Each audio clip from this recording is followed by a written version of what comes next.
السلام عليكم طلبة تالتة إعدادي عاملين إيه؟ يا رب تكونوا بخير، هنحل النهارده إن شاء الله محافظة القليوبية في الجبر، تمام، تعالَ كده نبدأ ونحل أول سؤال اللي هو اختر إذا كانت 3 س بتساوي 5 فإن 6 س زائد 1 بتساوي كام؟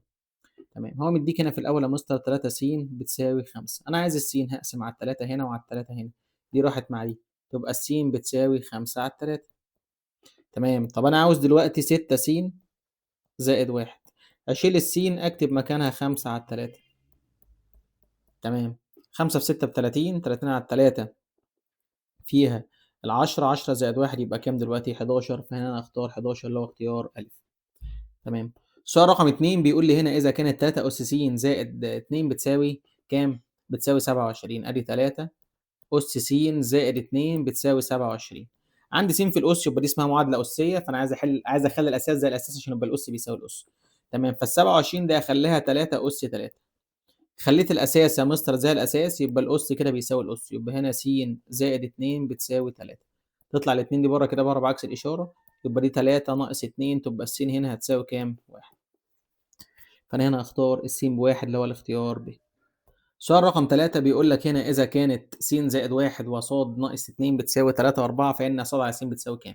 تمام، ده زوج مرتب يبقى الإحداث السيني بيساوي السيني، يبقى دلوقتي س زائد 1 بتساوي 3 والصاد بتساوي الصاد، يعني هنا صاد ناقص 2 الكلام ده بيساوي كام؟ 4. تمام، تطلع الواحد برّه الناحية التانية بعكس الإشارة، يعني هنا الس هتساوي 3 ناقص 1 يعني هنا الس هتساوي 2. ودي تطلع برّه برضه بعكس الإشارة، يبقى الصاد هتساوي 4 زائد 2 يبقى دلوقتي الصاد هتساوي كام يا مستر؟ 6. هو عاوز مين على مين؟ هو عاوز صاد على س. صاد على س يعني بتساوي 6 على ال2، 6 على ال2 يبقى فيها الكام دلوقتي؟ 3 اللي هو الاختيار د.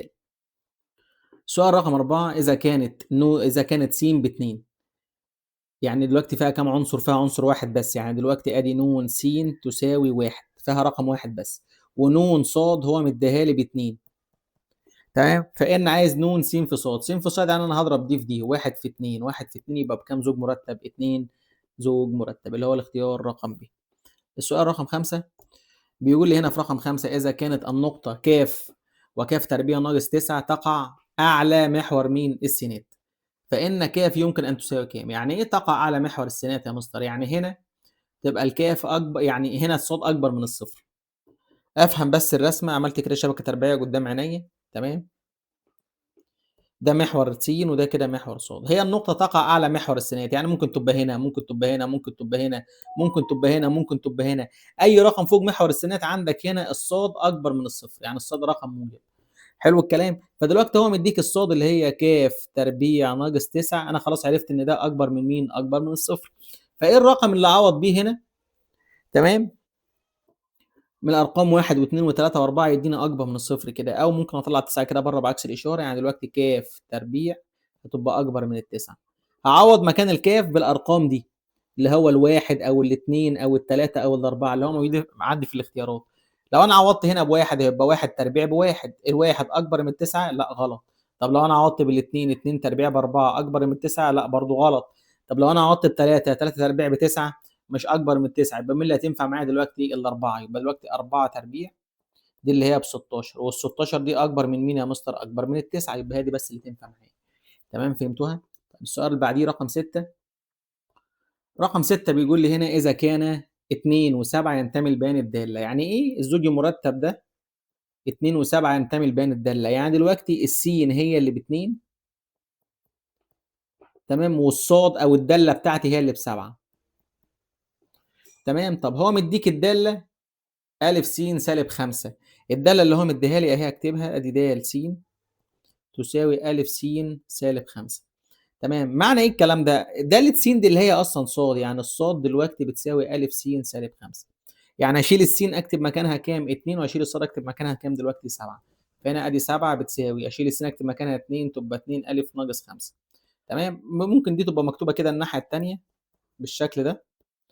وأنا دلوقتي عايز الألف تطلع ال5 برّه بعكس الإشارة، يبقى 2 أ هتساوي 7 زائد 5، يبقى دلوقتي 2 أ 7 و5 يبقى كام دلوقتي؟ 12، قسمت على الاتنين هنا وعلى الاتنين هنا دي راحت مع دي، تبقى الألف هتساوي 6 على 12 على الاتنين فيها الكام؟ فيها ال6. 6 اللي هو الإجابة رقم د. السؤال اللي بعديه سؤال رقم 7 بيقول لي عايز الأول المتناسب للكميات دي، هو مديك الكميات 4 و8 دولت 2 بس، الأول متناسب هاسميه كده س، طالما 3 كميات بس يبقى ده تناسب متسلسل، يعني هنا س على 4 بتساوي 4 على 8. أنا عاوز الس دلوقتي يا مستر، إيه اللي قدام الس في المقص؟ اللي قدام الس في المقص 8، ال8 دي تبقى من تحت، العددين التانيين من فوق يبقى 4 في 4. 4 في 4 ب16، 16 على 8 يعني الكلام ده بيساوي كام دلوقتي؟ 2، فهنا الس هتساوي 2 يبقى الأول متناسب برضه كام؟ 2. السؤال رقم 8 إذا كانت ص تتناسب طرديا مع س، يعني هنا ص تتناسب طرديا مع س، تمام؟ أنا أستفاد إن ص ممكن تساوي م س، أو ص 1 على ص 2 هتساوي س 1 على س 2. تمام. نكمل هنا. ص تتناسب طرديا مع س، وكانت ص اللي هي دي كانها ص 1 ب 10 عندما س تبقى دي كانها س 1 ب 2. عاوز قيمه ص، يعني عاوز قيمه ص 2 لما تبقى س 2 بكام؟ ب 4. اعوض هنا يا مستر. ص 1 هو مديها لي ب 10 يبقى ده 10 على ص 2 اللي هو عايزها بتساوي س 1 بكام؟ ب 2 على س 2 اللي هو مديها لي بكام دلوقتي؟ ب 4. يبقى دلوقتي ص 2 بتساوي اللي قدام الصاد في المقص 2 من تحت، العددين التانيين من فوق، يبقى دي 4 في 10. 4 في 10 ب 40، 40 على 2 فيها ال 20، يبقى دلوقتي صاد 2 بتساوي كام؟ 20. فانا هنا هختار 20. بعد كده ابسط مقاييس التشتت اللي هي المدى.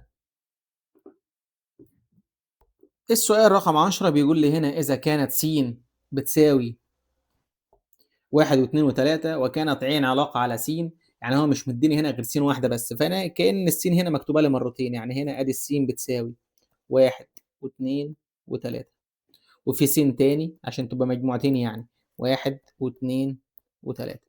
تمام. وبعد كده بيقول لك حيث أ ع ب تعني أن أ زائد ب بيساوي كام؟ 4. يبقى ده الشرط بتاعي، يبقى دلوقتي الشرط بتاعك دلوقتي أ زائد ب بتساوي 4. مين أ؟ أ الرقم بتاع السين، وب الرقم بتاع السين التاني، يعني كأنها صاد يعني. تمام. عاوز بيان عين وامثلها بمخطط سهمي وبين ما اذا كانت داله ام لا. تمام. تعالى نجيب يا مستر دلوقتي بيان عين. عين اللي هي رقم السين، رقم السين دلوقتي الشرط، قصدي الشرط أ زائد ب بيساوي 4، يعني هنا واحد، ده واحد زائد كام يديك 4؟ يبقى واحد زائد 3، يبقى هنا هكتب واحد و3. بعد كده كام وكام؟ 2 و2، آخر واحدة كام وكام؟ 3 و1، بحيث يكون مجموع كل زوج مرتب 4. تمام. طيب تعالى نعمل المخطط السهمي.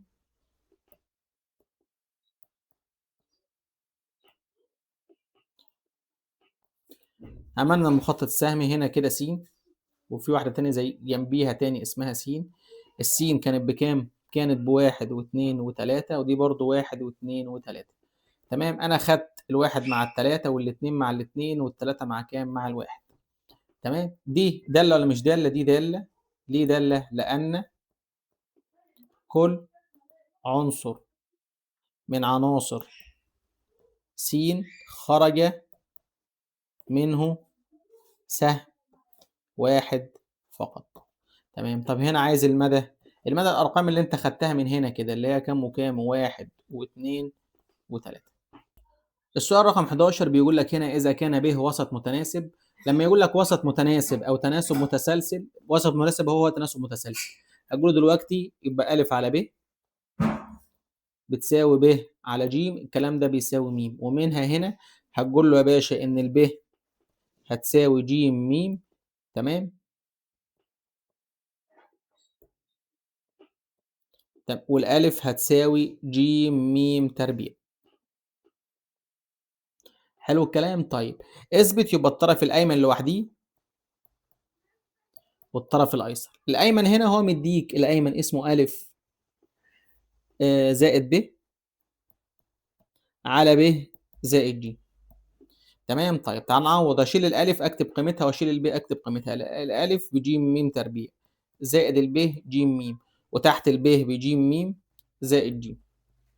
هاخد من البسط ج عامل مشترك وفي نفس الوقت م عامل مشترك، فاضل لك في البسط م زائد واحد، فاضل لك في المقام هتاخد برضو ج من المقام، فاضل لك م زائد واحد.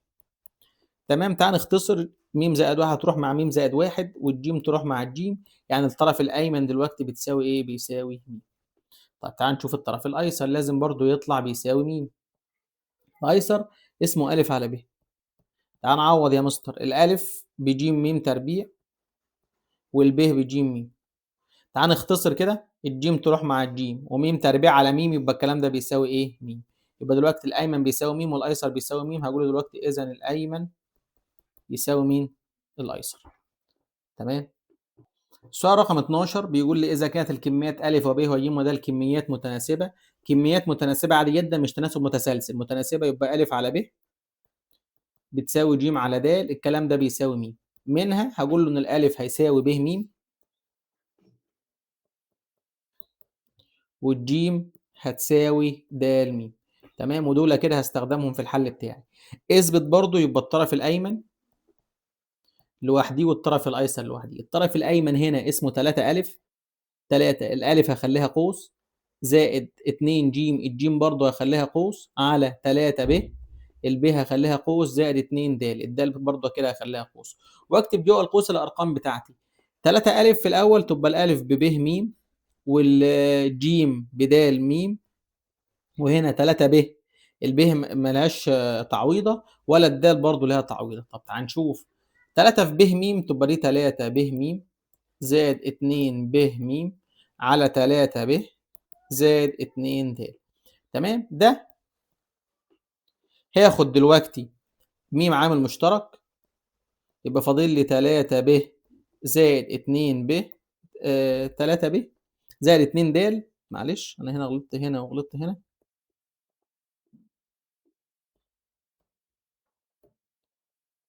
وتحت 3 ب زائد 2 د. تمام. 3 ب زائد 2 د دي راحت مع دي، يبقى الكلام ده بيساوي مين دلوقتي؟ بيساوي مين؟ يبقى الطرف الايمن يا مستر بيساوي ايه؟ مين. طب تعال نشوف الطرف الايسر. الطرف الايسر هو هنا بيقول لك 5 الف سالب ج، وهنا 5 ب سالب د. تعال نعوض برضه تعويض مباشر. الالف بكام؟ الالف بب م تبقى دي 5 ب م ناقص ج اللي هي د م. تمام. وتحت 5 ب ملهاش تعويضه ولا الدال ليها تعويض. هاخد الميم من البسط عامل مشترك، يبقى فاضل لك 5 ب ناقص د، وتحت 5 ب ناقص د. تمام. طب تعال نكمل. دلوقتي 5 ب ناقص د دي راحت مع دي، يبقى فاضل لك ايه دلوقتي؟ م. يبقى دلوقتي ادي الايمن بيساوي م والايسر برضه بيساوي ايه؟ م. هقول دلوقتي اذا الايمن يساوي مين دلوقتي يا مستر؟ الايسر. تمام. وكده المساله ايه؟ خلصت. السؤال هنا رقم 13 بيقول لك من الجدول المقابل. تمام. اجيب عن الاسئله ايه؟ حدد نوع التغير بين ص وس. التغير بين ص وس انت عندك هنا لما تكون السين ب2، تمام، الصاد بقت ب4. طب السين ب3 الصاد ب6. يعني انا ملاحظ دلوقتي لما السين بتزيد الصاد برضه بتزيد، يبقى ده تغير ايه؟ طردي. يبقى دلوقتي في الاول ادي رقم 1 هقول له التغير طردي. حلو الكلام. اللي هي كانها صاد هتساوي م س. تمام. طيب هو عايز العلاقه. طيب ادي العلاقه اللي انا كتبت شكل العلاقه. عايزين الميم دلوقتي بكام؟ الميم هنجيبها ازاي؟ هو هنا مدينا اكتر من قيمه للسين واكتر من قيمه للصاد. تعال نشوف مثلا اول واحده. لما تكون السين كده ب2، اشيل السين اكتب مكانها 2 واشيل الصاد اكتب مكانها 4. تمام. واشوف اللي بيحصل معايا. يبقى هنا الصاد اكتب مكانها 4 بتساوي السين اكتب مكانها 2. يعني هنا م في 2 بتساوي 4، يبقى م دلوقتي بتساوي كام؟ بتساوي 2. يبقى دلوقتي هقول له اذا العلاقه هتساوي ص تساوي 2 في س. دي العلاقه بتاعتك دلوقتي. بعد كده عاوز قيمه س لما تبقى الصاد بكام؟ ب7. هنا هشيل الصاد اكتب مكانها 7. الكلام ده بيساوي 2 س. انا عايز السين دلوقتي اقسم على الاثنين تبقى 7 على كام؟ 7 على الاثنين اللي هي بتساوي 3 ونص. وكده السؤال ايه؟ خلص. السؤال اللي بعديه. هنا السؤال رقم 14 زي ما انت شايف كده بيقول لك اذا كان س على 3 بيساوي ص على 2 بيساوي ع على 5. تمام. بيساوي 3 س سالب 2 ص زائد 5 ع على 5 ك. تمام. عايز الكاف هنا بتساوي كام؟ طيب دلوقتي يا مستر انا هعمل فيها ايه؟ شايف النسبه دي اللي على الشمال دي البسط بتاعها 3 س سالب 2 ص زائد 5 ع. تمام. انا عايز اخلي بسط الثلاثه دول تمام مع بعض بيساوي ايه؟ بيساوي البسط دي اللي هي في حاجه بتقول لك مجموع المقدمات على مجموع التوالي كده بيساوي احدى النسب. المقدمات اللي هي بتاعه البسط، التوالي اللي هي اللي في المقام. طيب دي بظبطها ازاي يا مستر؟ بص هنا السين دي انت ضربتها في كام؟ في 3، فانت تضرب لي النسبه الثانيه دي، تضرب لي السين هنا في 3 فوق في البسط وفي المقام، يعني هنا 3 س على كام تحت؟ على 3. 3 في 3 ما انا اضربها في 3 تبقى 3 في 3 بكام دلوقتي؟ ب9. يبقى انا النسبه الاولانيه اللي هي دي ضربت البسط بتاعها في 3 والمقام ب3. طب النسبه الثانيه، هو هنا ضرب الصاد في كام؟ في -2، يبقى انت تضرب لي الصاد هنا في -2، تبقى دي -2 صاد، وتحت ده برضه تضربها في -2، يعني كده -4. تمام. طيب النسبه الثالثه يا مستر اللي هي العين، العين هو هنا ضربها لي في كام؟ في 5، فانت تضرب لي دي برضه في 5 في البسط وفي المقام، يعني دلوقتي تبقى زائد 5 عين على تحت 5 في 5 بكام دلوقتي؟ ب 25. الكلام ده بيساوي النسبه اللي هو مديها لك، اللي هو 3 س -2 ص زائد 5 ع، وتحت كده 5 ك. تمام. انت خليت، بص يا مستر، خليت البسط اهو زي البسط، فيبقى دلوقتي المقام بيساوي مين دلوقتي؟ المقام، يعني دلوقتي ادي 5 ك تساوي مجموع النسبه اللي عندك دي، مجموع الكسر ده اللي هو 9 ناقص 4 5، 5 زائد 25 يبقى كام دلوقتي؟ ب 30. قسمت على الخمسه دي هنا وعلى الخمسه دي هنا، دي راحت مع دي، تبقى الكاف هتساوي 30 على الخمسه، فيها الكام دلوقتي؟ فيها الست. السؤال رقم 15 بيقول لك عايز الانحراف المعياري للقيم دي.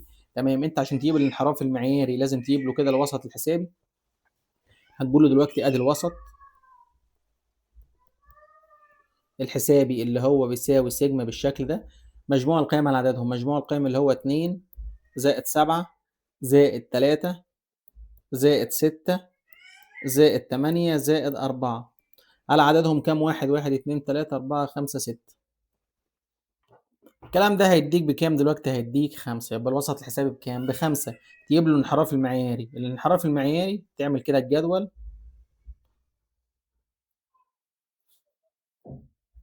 هنا س، وهنا س ناقص س شرطة، وهنا س ناقص س شرطة تربيع. عملنا جدول اهو زي ما انت شايف. تمام. السين اللي هي الارقام اللي عندك 2 و7 و3 و6 و8 و4، س ناقص س شرطه، هقول س دي ناقص س شرطه اللي هي دي، 2 ناقص 5 تبقى -3، 7 ناقص 5 تبقى 2، 3 ناقص 5 تبقى -2، 6 ناقص 5 تبقى 1، 8 ناقص 5 تبقى 3، 4 ناقص 5 -1. تمام. بعد كده الارقام دي تربعها لي وتكتبها لي هنا، والتربيع بتاعي السالب، يعني سالب 3 تربيع ب9، 2 تربيع ب4، سالب 2 تربيع ب4، 1 تربيع ب1، 9، دي كام؟ دي برضو 1. بعد كده تجمعهم كلهم تحت كده، تجمع الارقام دي كلها وتكتبها لي ايه؟ هنا كده. تمام. تمام. مجموع دول دلوقتي يا مستر 28، هيبقى دلوقتي الانحراف بتاعي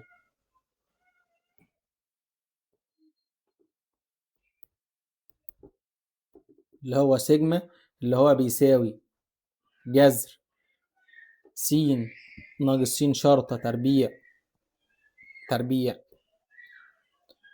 على نون.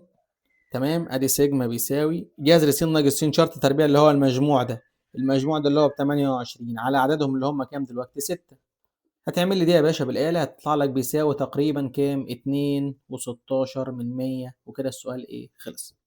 تمام. السؤال رقم 16 بيقول لي في السؤال رقم 16 مثل بيانيا الدالة د س بتساوي س تربيع -4، متخذا الفترة دي، ومن الرسم عايز نقطة رأس منحنى والقيمة الصغرى والايه والعظمى. تمام. تعالى كده نعمل الجدول بتاعنا بتاع مصر زي ما انت عملت الجدول بتاعي زي ما انت شايف. تمام. هنا السين كده وهنا الصاد، السين هنا من -3 -2 -1 0 1 2 كام دي؟ 3، دي كده صفر. تمام. طيب تعملها، ممكن تعملها بالآلة وممكن تعوض بيها تعويض مباشر. هنا -3 هتبقى دي ب5، -2 تبقى دي بصفر. تمام. -1 تبقى بسالب 3، بعد كده صفر وسالب 4، بعد كده 1 وسالب 3، بعد كده 2 وصفر، بعد كده 3 وكام دلوقتي يا مستر؟ و5. عملت كده الجدول بتاعي. تعالى نرسم الشبكة التربيعية. عملنا كده شبكة تربيعية زي مستر زي ما انت شايف. تعالى كده نعمل النقط بتاعتنا. أول واحدة -3 و5. عملنا كده كتبنا الأرقام. تعالى نعمل كده -3 و5 -3 وأطلع لغاية ال5 تبقى هنا. بعد كده -2 وصفر تبقى في مكانها، -1 وسالب 3، -1 وانزل تحت لغاية السالب 3. بعد كده صفر وسالب 4 صفر وانزل تحت لغايه سالب 4، بعد كده 1 وسالب 3، بعد كده 2 وصفر، بعد كده 3 وكام يا مستر و5. نوصل دي. تمام هتبقى كده. لا معلش، تبقى كده نحاول بس نظبطها كده على قد ما نقدر. تمام. دي كده الشبكه التربيعيه بتاعتي. عايزين نقطه راس منحنى. نقطه راس منحنى بتبقى الرقم المختلف كده اللي في النص. ادي كده نقطه راس منحنى. ادي نقطه راس المنحنى. نقطه راس المنحنى كام وكام دلوقتي؟ صفر وكام وسالب 4. الرقم بتاع السين ده بتستخدمه في المعادله اللي هي معادله محور التماثل. بتقول س بتساوي الرقم بتاع السين اللي هو دلوقتي س بتساوي صفر. س بيساوي كام دلوقتي؟ صفر. بعد كده القيمة الصغرى والقيمة العظمى دي دلوقتي قيمة صغرى. ادي القيمة الصغرى بتساوي كام؟ بتساوي الرقم بتاع الصغرى اللي هو كام دلوقتي؟ سالب 4. وكده الامتحان خلص والمسألة خلصت. لو عجبك كده الفيديو ما تنساش تعمله لايك وتشترك في القناة عشان يوصل لك باقي المحافظات التانية. يلا اشوفكم في فيديو جديد. مع السلامة.